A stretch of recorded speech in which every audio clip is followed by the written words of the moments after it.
Improv. A lot of us, wish we had improvisational skills to do, but some of us don't even know how to do those. But they do help you out in life with a lot of different things. This is Jeff Rawls. He's the owner of Gestures. You've probably seen him before if you went to see a show there. You also do corporate events, corporate training, and you're here to give us some insight on just how improv can actually help us in our own lives. Yeah, a lot of people think that improvisation is all about comedy. Yes. There are some absolute fundamentals that are required for that really great performance as well as that performance team.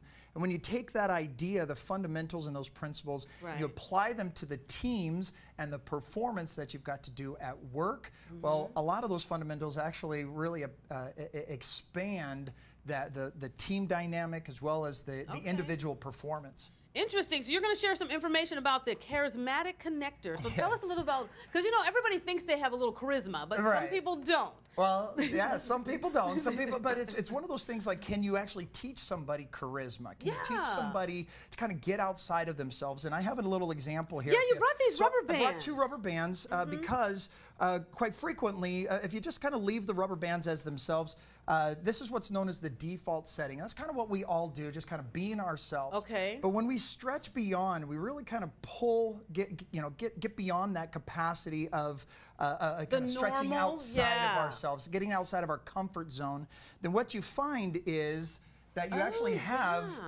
a difference in expansion, like you have growth. And so sometimes, there's a lot of people that are so afraid to get outside of their comfort zone. And so, whether it's in communication or creativity, what this does, what these classes do is it expands your confidence in who you are, and it optimizes your personality. Well, what are some of the tips and things that you do in the workshop to kind of get people to come outside of their shell and really start to grow? Well, first of all, we do kind of get you into a couple of activities that really get you past that comfort zone and stretch that. But a lot of the communication, for instance, instead of just coming up to people and meeting somebody for the first time with this the distance, extended arm and and then we kind of, the default setting for most people then just kind of sits back like, hey, who are you? Tell me about you, and we're asking questions. It's not very warm and inviting. It's not, but this is a default setting for most people. And even like going out and buying a car, some people it's like, hey, how's it going?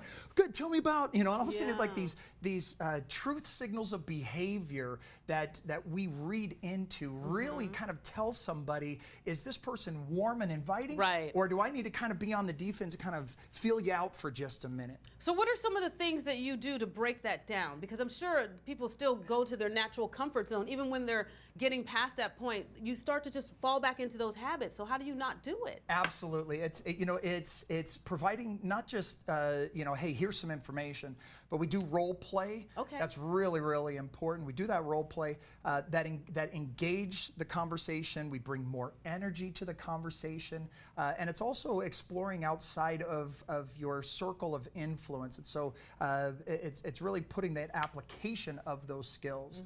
Again, that default setting that we all fall back to is really important to expand by getting outside of your comfort zone and meeting new people for the first time as if you already know them, you admire them, you respect them, you like them. That brings a completely different dynamics to any work team, especially whether it's on the phone or meeting people in person. Yeah. That kind of those kind of truth signals of behavior really open up the world for business. It's really what I call it is personal development with professional results, because you're developing yourself personally, but that carries over into to the workspace. And we want people to be charismatic when they are, getting to know someone and being able to carry themselves in the workplace and be open. So you get a chance to do this. You can go to gesturesimprov.com. We'll also have a link on our website, azdailymix.com.